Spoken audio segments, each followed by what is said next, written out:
राधे राधे दोस्तों, कैसे हैं आप। आज मैं लेके आई हूँ आपके लिए रविवार व्रत कैसे करें और पूजा विधि। हिंदू धर्म में हर दिन का महत्व अलग अलग होता है। हिंदू धर्म में हर दिन किसी न किसी भगवान को समर्पित होता है। मान्यता है कि इस दिन उसी भगवान की पूजा करने से जल्दी प्रसन्न होते हैं। सूर्य देव हिंदू धर्म में एक महत्वपूर्ण देवता हैं।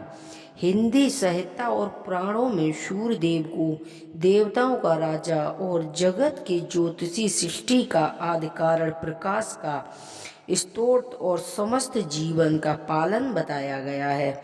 सूर्य के संबंध में कई पुराणों में कथा और महत्वपूर्ण मंत्र हैं जो हिंदू धर्म की श्रद्धा और परंपराओं में महत्वपूर्ण भूमिका निभाते हैं। सूर्य को प्रकाश और ऊष्मा और जीवन का प्रदाता माना जाता है। सूर्य द्वारा प्रकाशित होने पर ऊष्मा और ऊष्मता के कारण ही सृष्टि में जीवन की उत्पत्ति होती है। हिंदू धर्म में परंपरा में सूर्य देव की पूजा और उनकी उपासना अंतर्गत सूर्य को नमस्कार विधि का आदान प्रदान किया जाता है। सूर्य देव की उपासना से उम्मीद होती है कि मनुष्य आत्मिक और शारीरिक उन्नति मिले, जीवन के विभिन्न क्षेत्रों में सफलता प्राप्त हो और बुराइयों से मुक्ति मिले। इस प्रकार सूर्य देव हिंदू संस्कृति में प्रमुख, संबंधित और पूजनीय देवता हैं, जिन्हें सम्मान और प्रणाम करने से शुभता और उन्नति होती है। सूर्य देव की प्रार्थना एवं उपासना से मन और शारीरिक आत्मा की उन्नति होती है और जीवन में सफलता प्राप्त होती है। रविवार का दिन सूर्य देव को समर्पित है। इस दिन लोग सूर्य देव की पूजा करते हैं और उन्हें अर्घ देते हैं। हिंदू धर्म में रविवार को सर्वश्रेष्ठ माना गया है। मान्यता है कि अगर रविवार के दिन व्रत किया जाए और सच्चे मन से आराधना की जाए तो व्यक्ति की मनोकामनाएं पूरी होती हैं। तो आइए जानते हैं कि कितने रविवार व्रत करना चाहिए और क्यों करना चाहिए। शास्त्रों के अनुसार लगातार 1 वर्ष तक रविवार के व्रत करने से हर तरह की शारीरिक पीड़ा से मुक्ति मिलती है और 30 या 12 रविवार इस व्रत को करने से विशेष लाभ होता है। शास्त्रों में लिखा है कि सूर्य का व्रत करने से किया कराया निरोगी भी हो जाती हैं, साथ ही अशुभ फल भी शुभ में बदल जाते हैं। अगर इस दिन व्रत कथा सुनी जाए और मनुष्य की सभी कामनाएं पूरी होती हैं, साथ ही मान सम्मान, यश व कीर्ति, उत्तम स्वास्थ्य की प्राप्ति होती है। यही नहीं, अगर किसी जातक की कुंडली में सूर्य की स्थिति ठीक न हो तो वह व्रत अवश्य ही रखे। व्रत करने की विधि। इस व्रत को करने से पहले संकल्प लेना जरूरी है, क्योंकि कितने रविवार व्रत किया जाएगा। इसके बाद आने वाले रविवार से शुरू कर सकते हैं। रविवार सुबह लाल रंग के कपड़े पहनकर सूर्य मंत्र का जाप करना चाहिए।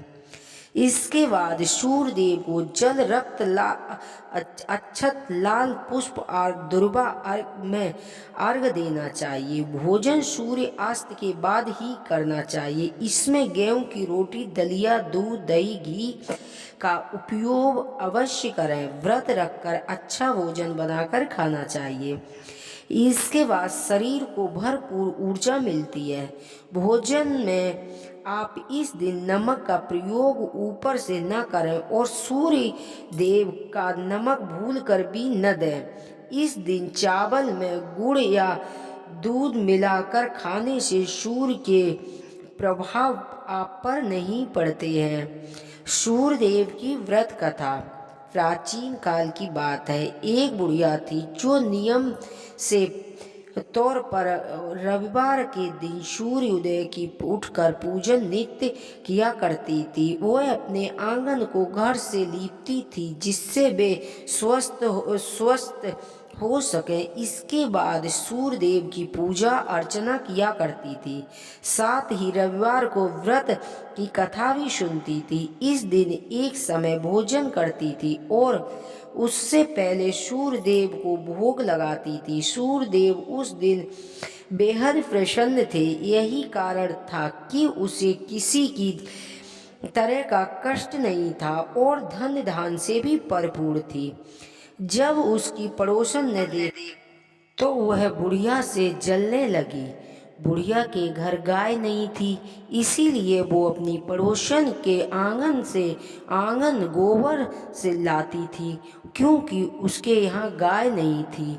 पड़ोसन ने बुढ़िया को परेशान करने के लिए कुछ सोचकर गाय को घर के अंदर बांध लिया। अगले रविवार को बुढ़िया को आंगन लीपने के लिए गोबर नहीं मिला। इसी के चलते उसने सूर्य देवता को भोग भी नहीं लगाया, साथ ही खुद भी भोजन नहीं किया और पूरे दिन भूखी प्यासी रह गई। अगले दिन जब वह सोकर उठी तो उसने देखा कि उसके आंगन में एक बड़ी सुंदर गाय बंधी है और एक बछड़ा भी बंधा है। बुढ़िया गाय को देखकर हैरान रह गई। उसने गाय को चारा खिलाया। वहीं उसकी पड़ोसन बुढ़िया के आंगन में बंधी सुंदर गाय और बछड़े को देखकर ज्यादा जलने लगी। वह उससे और अधिक जलने लगी। पड़ोसन ने उसकी गाय के पास सोने का गोबर पड़ा देखा और उसने गोबर को वहां से उठाकर अपनी गाय के पास रख दिया। सोने के गोबर से पड़ोसन ही कुछ दिनों में धनवान हो गई। यह कई दिनों तक चलता रहा। कई दिन के बाद बुढ़िया ने सोने के गोबर के बारे में कुछ पता नहीं था। ऐसे में बुढ़िया पहले की ही तरह सूर्यदेव का व्रत रखती रही, साथ ही कथा सुनती रही। इसके बाद जिस दिन सूर्यदेव को पड़ोसन की चालाकी का पता चला, तब उन्होंने तेज आंधी चला दी। आंधी को देखकर बुढ़िया ने अपनी गाय को अंदर बांध लिया। अगले दिन जब बुढ़िया उठी तो उसने सोने का गोबर देखा। तब उसे बेहद आश्चर्य हुआ। तब से लेकर आगे तक उसने गाय को घर के अंदर बांधना शुरू किया। कुछ दिन के बाद ही बुढ़िया भी धनवान हो गई। बुढ़िया की सुखी और धनी स्थिति देखकर पड़ोसन जलने लगी। पड़ोसन ने उससे अपने पति को समझा बुझाकर उसे नगर के राजा के पास भेजा। जब राजा ने उस सुंदर गाय को देखा तो वो बड़ा खुश हुआ। सोने के गोबर को देखकर उसकी खुशी का ठिकाना न रहा। नगर के राजा के पास भेज दिया। सुंदर गाय को देखकर राजा बहुत खुश हुआ। सुबह जब राजा ने सोने का गोबर देखा तो उससे बड़ा आश्चर्य हुआ और खुशी का ठिकाना न रहा। वहीं बुढ़िया भूखी प्यासी रहकर सूर्य भगवान की प्रार्थना करती रही।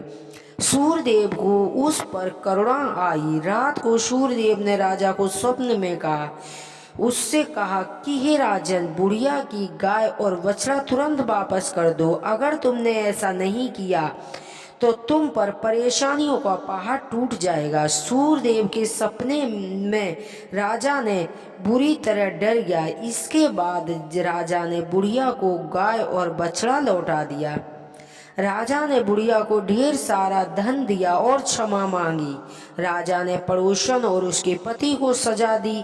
इसके बाद राजा ने पूरे राज्य में घोषणा करवा दी कि रविवार को हर कोई व्रत किया करेगा और सूर्यदेव को अर्घ दिया करेगा। सूर्यदेव के व्रत से धन धान्य से परिपूर्ण हो जाता है, साथ ही घर में खुशहाली आती है। और आइए जानते हैं कि रविवार को क्या नहीं करना चाहिए। रविवार को तेल और नमक का सेवन कदापि नहीं करना चाहिए। मांस मदिरा से पूरी तरह दूर भी बनाए रखें। रविवार को बाल न कटवाएं और तेल की मालिश भूल कर भी न करें। तांबे की धातु से बनी वस्तु न खरीदें और ना ही बेचें। नीला, काला और ग्रे के कपड़े न पहने और यदि जरूरी न हो तो जूते पहनने से भी बचें। ऐसा कोई काम न करें जिसमें दूध की किसी भी प्रकार से जलाया जाए। बोलो सूर्यदेव भगवान की जय।